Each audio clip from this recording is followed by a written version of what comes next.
Bismillahirrahmanirrahim. Assalamualaikum warahmatullahi wabarakatuh. Perkenalkan, nama saya Desta Hikmah Ramdhani dari kelas 3 BPGSD Universitas Muhammadiyah Tasikmalaya. Di sini saya akan membawakan rencana pelaksanaan pembelajaran atau RPP.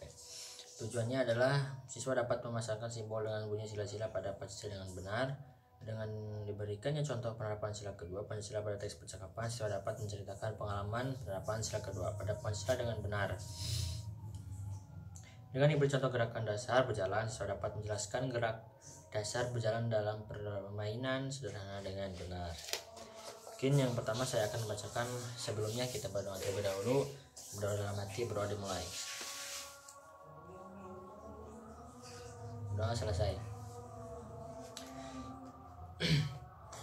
Sebelumnya saya menghimbau kembali, dikarenakan sekarang ini adalah masa pandemi, masa-masa dalam ada virus corona, kita harus mematuhi protokol jaga jarak, cuci tangan sebelum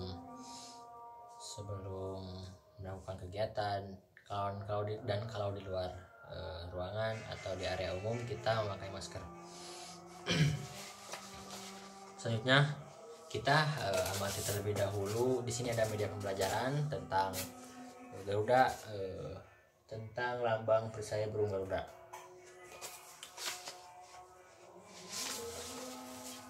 Di sini Pancasila merupakan dasar negara Indonesia yang dijadikan sebagai dasar ideologi bangsa. Pancasila, lambang negara Indonesia, adalah Sultan Hamid II yang menggambar seekor burung Garuda berwarna emas dan berkalung perisai. Di sini ada tulisan Bhinneka Tunggal Ika, artinya adalah meskipun banyak pulau kebudayaan, tetap dalam satu lingkup negara Indonesia. Kita lihat di sini ada di tengah ada gambar bintang yang merupakan sila pertama, bunyinya adalah ketuhanan yang maha esa. Yang kedua adalah rantai yang saling berdekatan, bunyi silanya adalah kemanusiaan yang adil dan beradab. Yang ketiga adalah pohon beringin, sila bunyi silanya persatuan Indonesia. Dan yang keempat adalah gambar kepala banteng, dan di sini bunyinya adalah kerakyatan yang dipimpin oleh kebijaksanaan dan permusyawaratan perwakilan. Selanjutnya yang terakhir adalah gambar padi dan kapasnya. Nah, bunyi silanya adalah keadilan sosial bagi seluruh rakyat Indonesia. Bintang tunggal dalam Garuda Pancasila terdapat simbol bintang yang memiliki 5 sudut. Nah, artinya seperti cahaya kerohanian atau Tuhan itu Maha Esa satu. Di bagian bintang terdapat tatar berwarna hitam. Warna hitam melambangkan warna alam asli yang dimiliki Tuhan. Jadi Tuhan itu tidak ada sangkut pautnya dengan makhluk-makhluk lain. Malahan Tuhan itu adalah yang menciptakan isi dunia ini atau makhluk yang ada di dunia ini. Dan kita juga sebagai ciptaannya harus beriman kepada Tuhan, ya, mempercayai adanya Tuhan. Dan kita juga harus menerapkan dalam lingkungan sehari-hari atau dalam keagamaan, karena ini ketuhanan Maha Esa. Contohnya adalah beribadah sesuai dengan kepercayaan yang dianut. Kita sebagai agama Islam, misalnya melaksanakan sholat 5 waktu. Nah, di dalam sholat 5 waktu itu dapat diterapkan kepada siswa-siswa di lingkungannya, di keluarganya. Apabila mendengar suara azan, maka kita harus segera ambil air wudhu lalu melaksanakan sholat. Yang kedua adalah rantai emas. Nah, rantai emas di sini adalah rantai emas yang segi 4 dan saling berkaitan. Segi 4 itu ditandai dengan laki-laki, dan yang berkaitan itu berkaitan dengan perempuan. Nah, di sini adalah kemanusiaan yang adil dan beradab.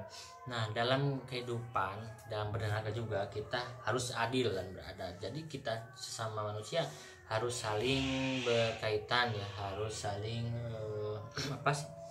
menjadi satu atau menjadi kuat. Jadi karena kalau kita melaksanakan bersama-sama, pasti masalah tersebut akan gampang.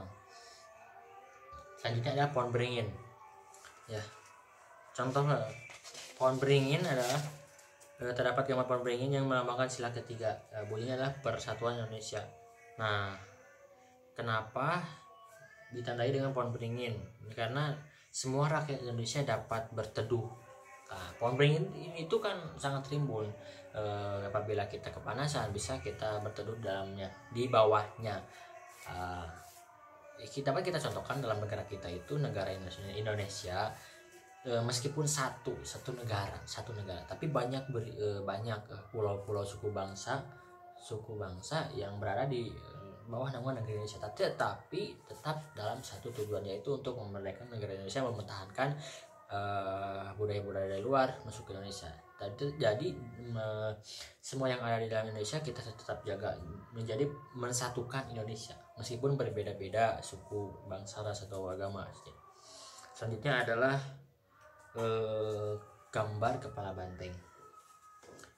Gambar kepala banteng melambangkan simbol keempat, yaitu kerakyatan yang dipimpin oleh hikmat kebijaksanaan dalam permusyawaratan perwakilan. Nah, gambar kepala banteng ini memiliki filosofi sebagai hewan sosial yang suka berkumpul, musyawarah. Dalam Pancasila adalah orang-orang yang berdiskusi untuk melahirkan suatu keputusan. Nah, kita juga melihat dalam kepala banteng kenapa sih dicontohkan atau digambarkan dengan simbol kepala banteng. Kita tidak melihat kepada hewannya, tapi ke dalam filosofi apa sih yang manfaat dalam banteng itu. Jadi dalam kerumunan banteng itu suka berkerumun. Nah, di sini juga kita dalam berkerakyatan yang dipimpin oleh kebijaksanaan dalam permusyawaratan perwakilan, dalam melaksanakan kalau ada permasalahan kita harus bermusyawarah, harus berkumpul. Seperti apa? Seperti banteng-banteng ya suka berkumpul. Nah, di saat makan dengan negara kita ini harus bermusyawarah untuk menghasilkan apa yang dipermasalahkan gitu. Nah, selanjutnya adalah gambar padi dan kapas. Di sini adalah keadilan sosial bagi seluruh rakyat Indonesia. Nah, padi dan kapas mewakili sila kelima karena melambangkan kebutuhan dasar setiap manusia, yaitu pangan dan sandang pakaian. Nah, kita juga dalam mempertahankan negara ini perlu tenaga. Dengan apa? Kita dengan makanan, pangan, dan sandang pakaian. Nah, sandang pakaian kita juga, misalnya kita sebagai pelajar misalnya, atau kita sebagai pengajar, kita juga butuh seragam. Masa kita misalnya mau ngajar tidak pakai pakaian, pasti kelihatannya tidak enak gitu, atau nggak pantas lah. Tetapi kalau kita memakai seragam berdasi, pakai peci atau pakai dasi, itu pasti kelihatan sangat bersemangat sekali. Kelihatan juga sangat bagus untuk para baik itu di lingkungan sekitar maupun anak-anak didik kita ya. Pasti dalam melaksanakannya juga sangat baik. Nah, contoh dalam simbol sila kelima adalah bersikap adil kepada sesama. Jadi kita tidak memandangkan baik itu kaya, miskin, pertengahan dan sebagainya, tetapi kita dalam menjalankan persatuan negara ini kita harus adil, sosial ya. Jadi harus bersosial untuk seluruh rakyat Indonesia. Jadi barang siapa yang ada di negara Indonesia ini pasti akan memiliki atau mempunyai kewajiban untuk adil ya, adil bagi seluruh rakyat Indonesia. Nah, terus contoh yang selanjutnya adalah menjaga keseimbangan antara hak dan kewajiban. Nah, dan menghormati hak-hak orang lain, ikut serta dalam kegiatan gotong royong, menghormati hak-hak orang lain. Nah, jadi kita harus menghormati hak-hak orang lain juga, jangan sampai kita mencemoohkan hak-hak orang lain gitu. Selanjutnya ikut serta dalam kegiatan gotong royong. Nah, dalam kegiatan gotong royong juga misalnya kita membersihkan lingkungan atau apa, jadi kita jangan seenak-enaknya semena-menanya karena kita ini sedang sibuk atau capek atau maunya tidur. Nah, itu sangat tidak baik.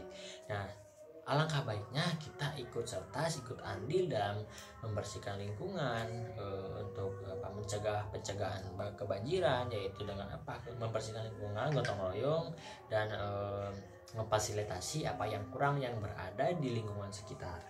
Nah, mungkin materi untuk sekarang ini cukupan sekian ya.